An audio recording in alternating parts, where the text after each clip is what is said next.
जय श्री राम।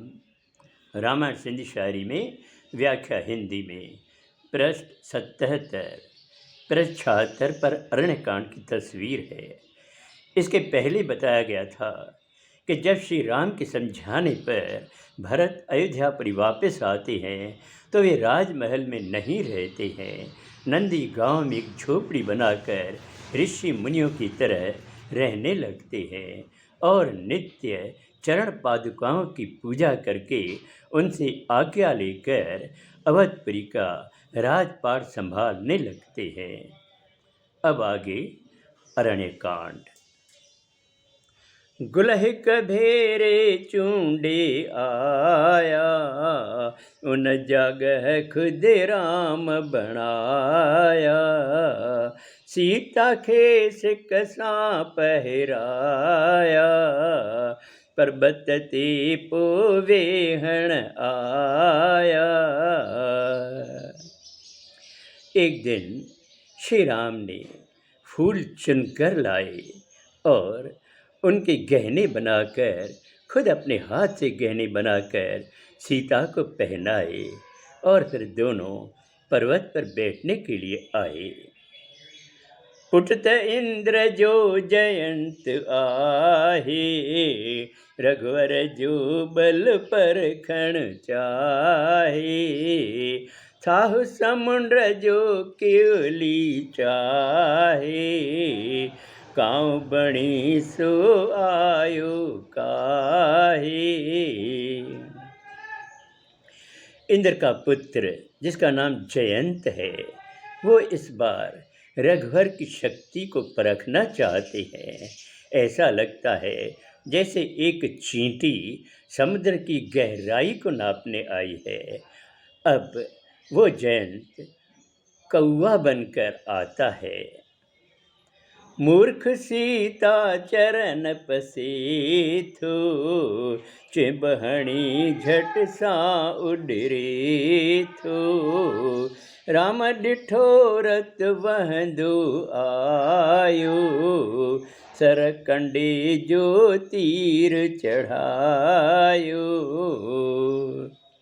मूर्ख जयंत सीता माता के चरण देखता है और उसको चोंच मारकर उड़ के चला जाता है। श्री राम ने देखा कि खून बह रहा था। क्रोध में उसने सरकंडे का तीर चढ़ाया। जैसा भिनी सा मोह कयो आ, जयंत उन सा डोह कयो आ। ब्रह्म बाण जो फल जाने, तिज भजे थो डप में हाणे।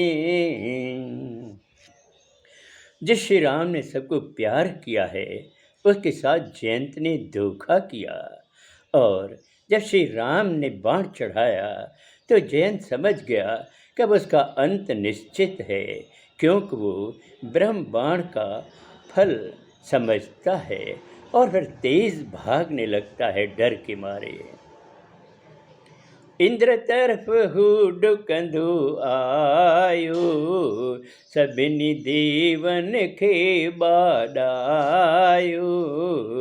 कह बिन उन ते रहम कयो आ, रघुवर वीरी आहे चयो आ। जैन दौड़ता दौड़ता अपने पिता इंद्र के पास आते हैं। इंद्र ने भी उसकी कोई सहायता नहीं की और कहा कि तुमने बहुत गलत काम किया है। फिर जैन सभी देवी देवताओं को पुकारते हैं, उनकी मदद चाहते हैं, पर किसी ने भी उन पर दया नहीं की और कहा तुम तो रघुवर के दुश्मन हो, तुम्हें हम कुछ भी नहीं सहायता कर सकते। नारद व्याकुल खेस डिठो आ, कोमल चित सार हम कयो आ। जल्द राम वट उन पहुँचायो, माफ कंदो आ शरण ने आयो। नारद ने जब जयंत को अति व्याकुल देखा बहुत दुखी देखा तो उनको उस पर दया आ गई और उन्होंने जैन को समझाया कि तुम श्री राम की शरण में जाओ।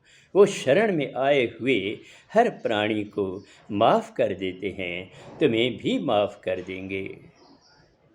अब आगे अगले सोमवार को।